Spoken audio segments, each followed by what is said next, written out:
Suspense. Tonight, Suspense brings you Mr. Kirk Douglas as star. But first, a brief message from your announcer. In America's finest hotels and restaurants, wherever hospitality is the last word in luxury, the first name in wines is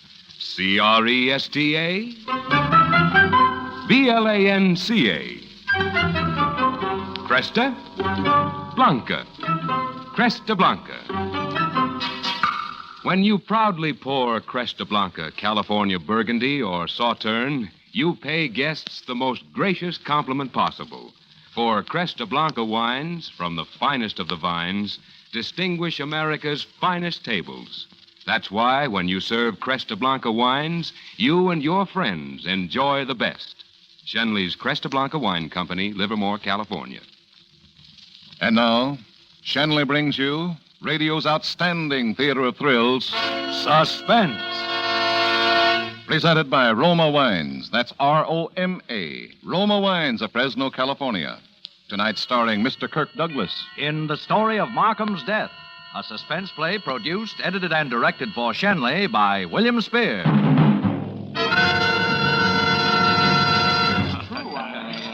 You say Phil Martin's run dry? Well, I didn't make it up. My wife got it from Ann. Hasn't written a word in 6 months. Yes, and I got it from Peterson, his publisher. They've dropped him from their spring list.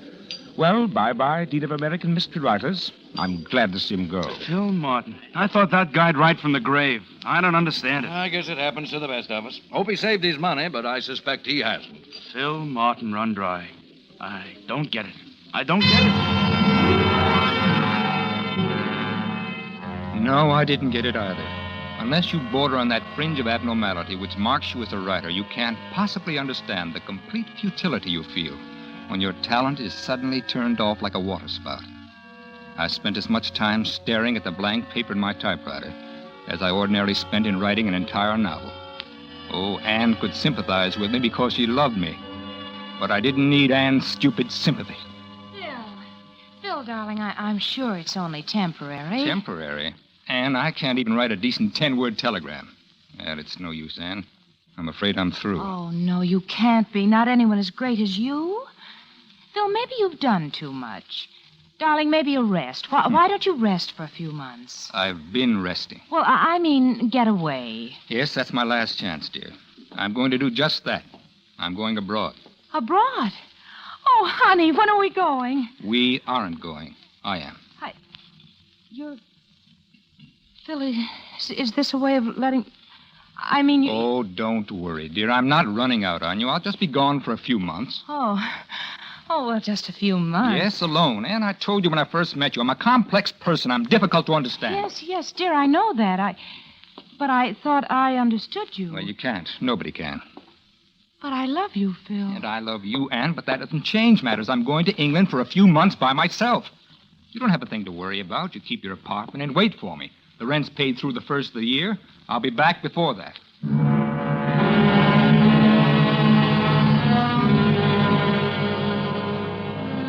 Anne Fleming was the beautiful, not overly intelligent type of girl I've associated with since my divorce. Her only family was a half-brother, a petty hoodlum whose habit of always wearing gloves won him the imposing nickname of Kid Gloves. That hadn't helped when he ran his car into a storefront, killing 2 people just a block from where he'd held up a tavern. Kid Gloves had gone to jail 3 months before I met Anne to serve 40 years for manslaughter and robbery. A very corny plot, the whole thing, including Anne. As I roamed around London, I thought maybe a visit in this city of great mystery tradition would be my answer. And it was. The second day, while wandering around aimlessly in the bombed-out and still unrepaired section of Bloomsbury, I stumbled onto my last inspiration quite by accident. Oh, say, when was all this hit? Oh, right at the start of the war, sir. Oh, then this isn't V-bomb damage. Lord, no, Governor. As a matter of fact, the old house across the street had it the first night Jerry come over. Uh-huh. I'd almost say it was the first house to be hit in the war. Oh, well, did it take only one bomb to level it like that? Well, how many do you think it takes? They've cleaned it up a bit now. Old house, that, too. Built back in 1750. Really? Yeah, pretty well known. Lots of Yanks made their digs there, before the war, that is. A Yankee writer stayed there once when he was here. What was his name, Ducky? Oh, E.P. Rowe. No, Poe. Oh, that's it. Poe? Say, you don't mean Edgar Allan Poe, do you? That's him. What? Edgar Allan Poe once stayed in that house? That's right. American writer. Acquaintance of yours? Well, hardly a contemporary. What?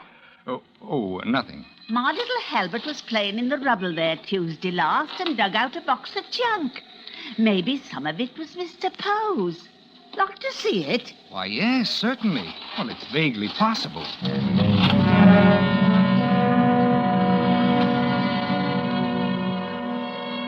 I looked through the battered steel box. The woman provided me with a cup of tea as I spread the contents out in front of me.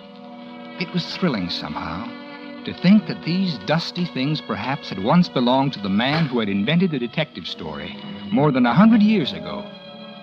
As she went out and I replaced the trinkets, I snagged the faded, musty gray satin lining of the box and accidentally tore it. Trying to get it back together, I only ripped it further. I put my hand under the lining to straighten it, and something fell out. It was a waterproof packet containing 3 yellowed sheets of paper written in a small, fine hand. At the bottom of the 3rd page was the name Edgar Allan Poe.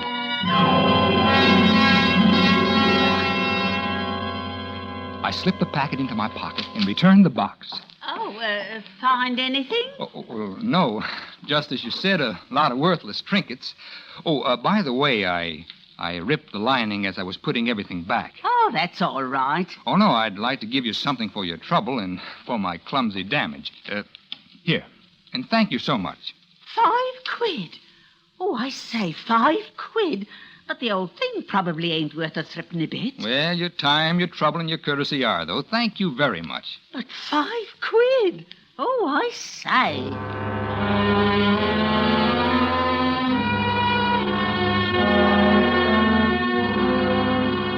£5 for an original Edgar Allan Poe manuscript.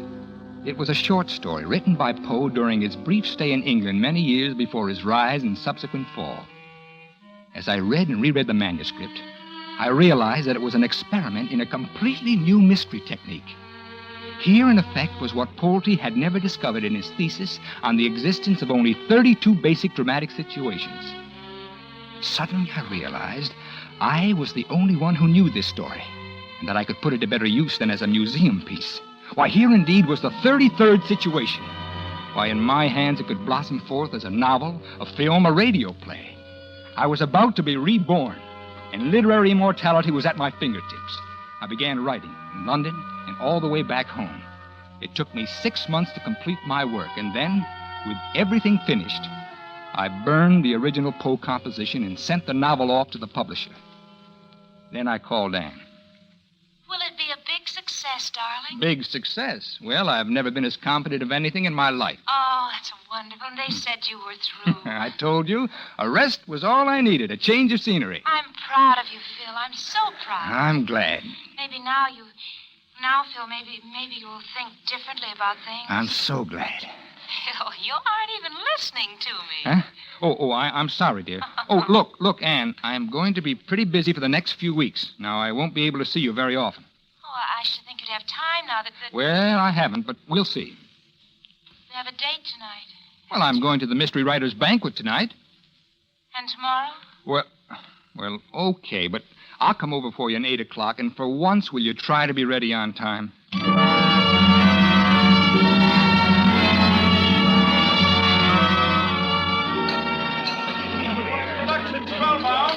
Every year on the anniversary of Edgar Allan Poe's birth, the Mystery Writers of America hold a banquet similar to the Academy Award banquet.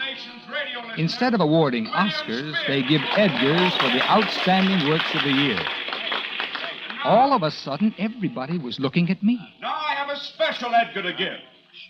This special award goes to the first writer to discover a new and startling different approach to the mystery story since the death of our patron saint, the great Edgar Allan Poe himself.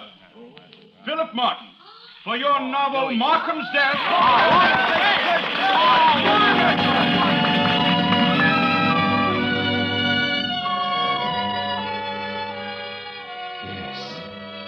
special Edgar for an idea plagiarized from Edgar Allan Poe.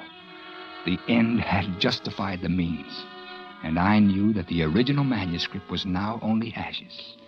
I was the only one who had ever seen it. I was completely happy and enjoying my victory after the banquet in the quiet of my own home. Mr. Martin? Yes, speaking. This is Dr. Selgrove. Dr. Selgrove? Yes, I'm head of the Academy of American Letters. I want to congratulate you, Mr. Martin. I was at the banquet tonight. Oh, well, thank you, sir. Well, yes, indeed. I've been collecting data on Edward Allan Poe all my life. Your work was in the finest traditions of Poe. Well, that is the supreme compliment, Doctor. Mr. Martin, what did you find behind the lining in that steel box in London? What? It was you, wasn't it? What? I don't know what you're talking about. Yes, in the truest Poe tradition.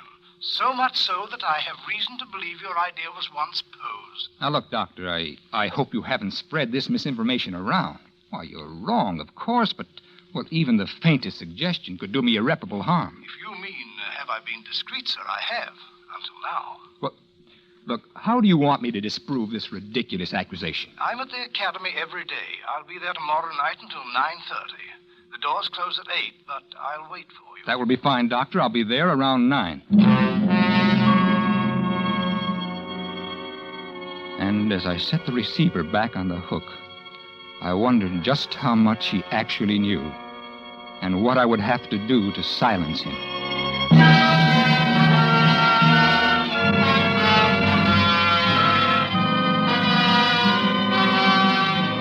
For suspense, Roma Wines are bringing you Mr. Kirk Douglas in the story of Markham's death. Roma Wines' presentation tonight in radio's outstanding theater of thrills, Suspense.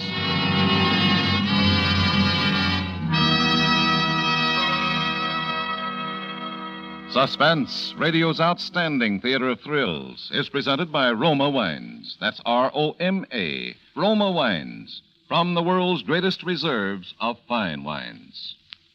Now that autumn is here, you'll be spending more evenings at home, reading, listening to the radio, or entertaining friends.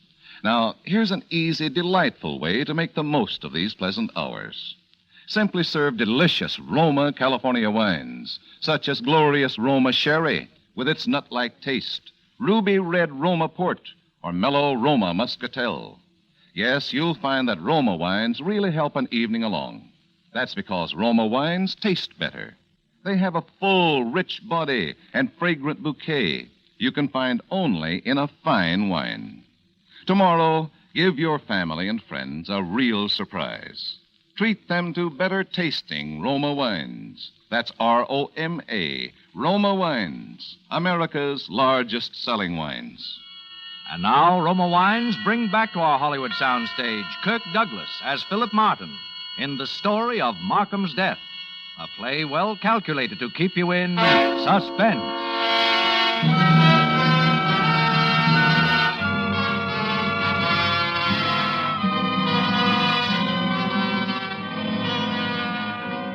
The hands of the clock on the wall seemed drugged. They moved so slowly that day. My appointment with Dr. Selgrove was for 9 p.m. I was to be at Ann's at 8. I figured about 20 minutes would wipe that slate clean. Hello, honey.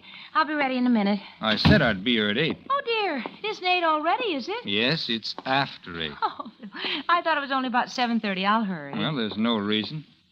Are we going out? No, Ann, we're not going out. As a matter of fact, we're never going out again. What? I'm sorry, Ann. This is the last time we'll see each other. But when, Phil, I've told everyone What have you told everyone? that we were going to be married. Well, you shouldn't have. Did I ever say I'd marry you? No, I was married once, and it doesn't work for me. This would be different. Oh, would it? I don't think so. You see, Ann, you're taking up too much of my time. But I wouldn't get in the way, Phil. You know You're that. also taking up too much of my thoughts. Why, I probably hit that bad slump a few months ago because of you. No. Oh, it wasn't your fault. It was mine for not realizing it. Phil, you really mean Oh, this? now look. What about me? What about me? What am I going to do? You'll get over it. Here, this should help. What's that? Take it. Just what you like. A roll of nice, clean, new $50 bills. Feel better now? You think you can buy everything with money, don't you? Well, you can't. And stop drumming with that letter opener. Oh, sorry. I didn't realize it. Well, that takes care of everything, doesn't it? We're still friends? No. No, we'll never be friends. Phil Martin, you're rotten. You're rotten and you're conceited and you're everything I hate you. I said I don't like scenes. Goodbye, Anne. Get out of here. Get out.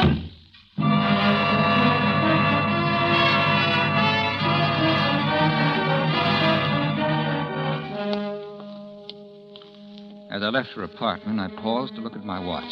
It was 8:30. I noticed a man fade back into the darkness of a doorway, but outside of the fact that he looked vaguely familiar, I thought nothing more of it. I felt as though a weight had been lifted from my shoulders, at least from one shoulder, and I was on my way to lift the weight from the other one. The Academy of American Letters was just a short distance from Anne's apartment. Mr. Martin? Yes. I take it you're Dr. Selgrove. That's right. Sit down, Mr. Martin. I'll stand, thank you. You were at the banquet last night. I remember seeing you. And when I saw you, I knew my search was over. You fit the description just like the missing piece in a jigsaw puzzle.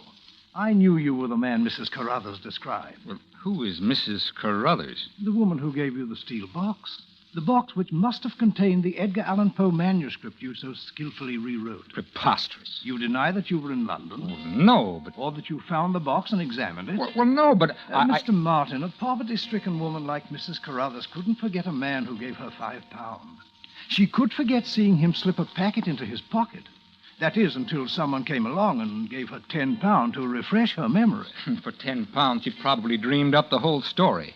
Look, you say you know something of Poe. Then you know that the time he spent in London was long before his prominence as an author. Why, for all we know, he didn't write a line during his entire stay there. Mr. Martin, I've devoted my life to gathering information about Edgar Allan Poe. It's my hobby as well as my job. I've been looking for one missing manuscript for a long time.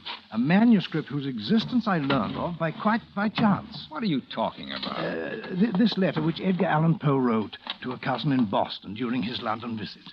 Fine piece, isn't it? Well, what about it? Well, let me read it to you. He says, "My new theory for a tale of murder is a form of induction as opposed to deduction. I refer to it as Markhamism after the title character. My first draft manuscript is stored behind a satin curtain built of steel to age and mellow until such a time as I may produce it without being turned mad." I see. Dear me, you were overconfident, Martin, calling your novel Markham's Death. Not only didn't you change the process, you didn't even alter the name. And if I should admit to all this, what would be your price? Now, Mr. Martin, money's of no consequence. I'm a student, a collector of American letters. All I want from you is the manuscript. Impossible. In return for my everlasting silence. Possessing the manuscript is payment enough. I have no desire to ruin you. Unless, of course, it should become necessary for me to do so. How would I know you wouldn't show it? Certainly you don't question my word. The manuscript has been destroyed. Don't expect me to believe that. It's the truth. I burned it. Well, if you want to be difficult, I won't agree with you, Mr. Martin. Pity you won't cooperate. I'll just put this letter back in the safe, and then tomorrow we'll see.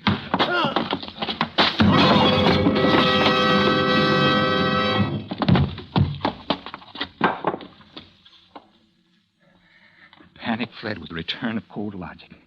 Dr. Selgrove was unquestionably dead. I had to act quickly because speed was essential. I knew that from what I myself had often written. I took the letter and pocketed it to be burned later in the privacy of my own home. There would be no suspicious ashes for the police to sift. The bookend was the only thing I touched. I carefully filled the wash basin with hot water and dropped the bookend into it, smearing and obliterating any fingerprints. Now, I had to work backwards. The average murderer establishes his alibi first. But in my case, I had to establish it behind me and cover my time.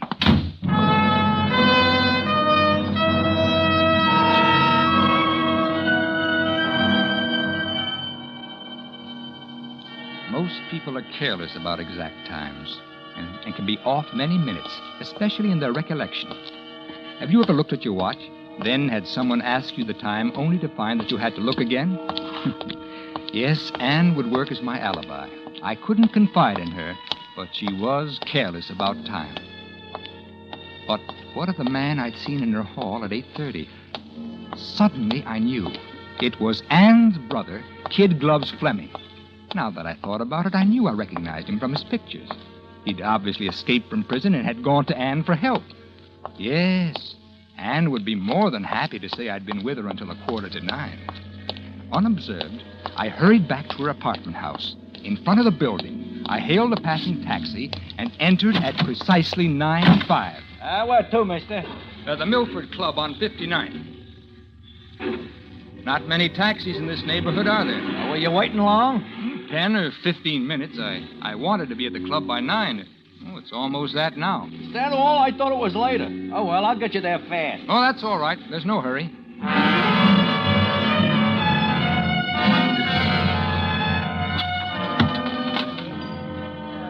Evening, Mr. Martin. Oh, good evening, Henry. Well, not many coats being checked tonight, are there? No, sir. But look at all those hats.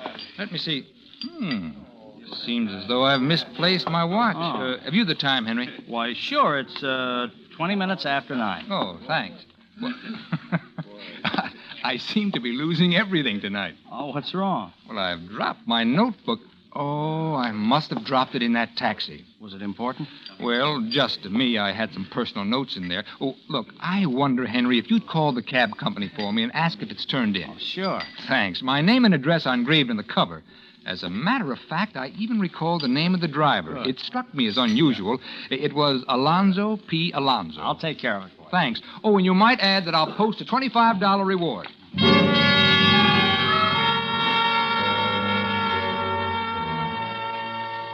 Then I went down to see Lieutenant John Kirkland of Homicide. We'd been classmates, and I'd spent many an evening at headquarters discussing our favorite subject, crime. Well. Hello, Phil. Hiya, Johnny. Anything on the docket? Oh, just routine. Mind if I sit in? I want to get my mind off Anne. Anne? Well, what's the matter? Oh, you know, Johnny, the usual. I wrote Finny to our little romance, and, well, she wasn't too happy about it. Still a dog with the women, eh, kid? Oh, say, this is a coincidence. Remember that wild kid brother of Anne's? Kid brother. Oh, you mean the one they call Kid Gloves? Mm-hmm. Well, I remember reading about him. Why? Well, he broke out of jail late this afternoon. Uh-oh. Say, Anne will certainly be worried. Well, she won't have to worry anymore. What? Yeah, they caught him down at the railroad station trying to get out of town. What? Are they bringing him in? Yeah. Stiff. Oh. Yeah, the poor fool decided to shoot it out, and he picked a crack shot like O'Malley to draw on. Oh, well, is O'Malley all right? Oh, sure, O'Malley's always all right. But the kid's dead. Oh. This is going to be tough on Anne. Even though they didn't get along, he's still her brother. Well, she'll get over it. I guess it's better this way. That's a funny thing, though. He was still wearing those kid gloves. And he had a roll of new $50 bills that would choke a horse. Now I understood. Anne's brother had visited her just after I left, and she'd given him the money. Well, I was completely relaxed now. The only person who could possibly spoil my perfect story was dead. Oh, pardon me, Phil, please. Sure. Hello. This is Kirkland speaking. Oh? When? I see. Who? Philip Martin. Huh? Why, he's right here. I said he's right here. Oh, is it for me? Just a second, Phil, please. Yeah. Okay. Let me know. I'll send him right out. Hey, what's up, Johnny? I thought that call was for me. No, it wasn't for you, Phil. It was about you. About me? Yeah. Where were you this evening? I told you. I had dinner, went over to see Anne, and then met you. Well, weren't you anyplace else? Are you sure? Of course I'm sure. Say, Johnny, what is this, the third degree? Do you remember what time you left Anne's? Why, Well, I must have left about 9:15. Yes, I'm sure of that. It was just about 9 when I caught my cab. Was anyone with you? At Ann's? No, we were alone. Couldn't you be mistaken? Couldn't you have been someplace else, maybe at 8:15 or 8:30? No. Why, Phil? Why do you play right into my hands? Why do you make it impossible for me to help you? What are you talking about? Murder, Phil. I'm arresting you for murder.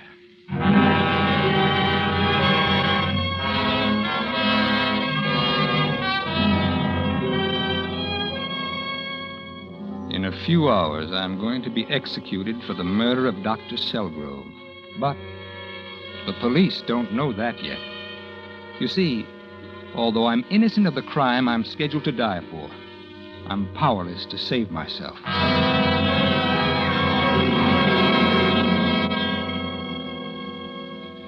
Yes, I backed out of my own crime successfully. Only I set myself squarely in the middle of a worse one.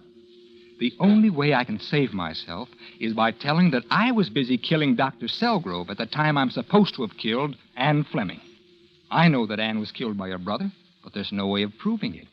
The letter opener he plunged into her chest still had my fingerprints, slightly smeared by his kid gloves. Robbery was ruled out because nothing was disturbed. Snooping neighbors had heard Anne and me quarrel and had heard her scream around 9:15. They suspected that I had hit her and nothing more. But it placed the time exactly as I had placed myself in her company during that time. Well, I see where they dug up another original, hitherto unknown manuscript by Edgar Allan Poe in somebody's closet in Fordham, New York. It's all about a man who builds such a perfect alibi for himself that he gets executed for the wrong murder. Well, I'm glad they only found it today, after I had already written the above confession. Otherwise, they'd say I'd been plagiarizing Poe again.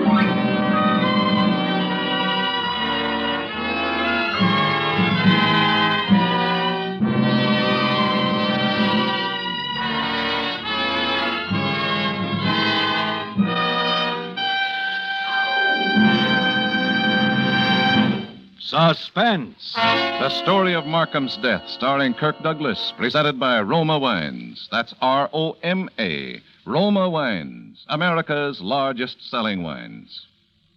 Yes, Roma Wines are America's largest selling wines. And this is Truman Bradley to tell you the reason. It's because Roma Wines taste better. You see, Roma gathers and presses only the choicest California grapes. Then, with age-old skills and unmatched wine-making resources, Roma master vintners guide this grape treasure unhurriedly to peak taste richness. These fine Roma wines are laid aside with mellow Roma wines of years before to await later selection for your enjoyment from the world's greatest reserves of fine wines.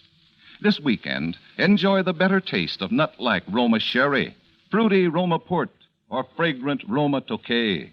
And always remember to ask for Roma. That's R-O-M-A. Roma wines, enjoyed by more Americans than any other wines. Kirk Douglas may soon be seen in the Hal Wallace production, I Walk Alone. Tonight's suspense play was written by Bob Platt. Next Thursday, same time, you will hear Richard Ney as star of Suspense. Produced and directed by William Spear for the Roma Wine Company of Fresno, California.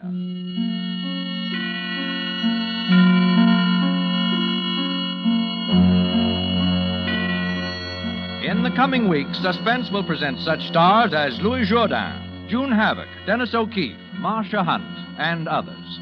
Make it a point to listen each Thursday to Suspense, radio's outstanding theater of thrills.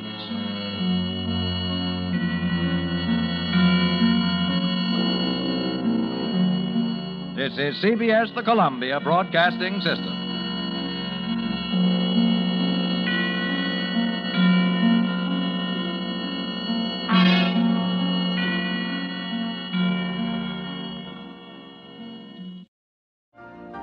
You've been listening to the OTR Gold Network. Find more classic radio at otrgold.com.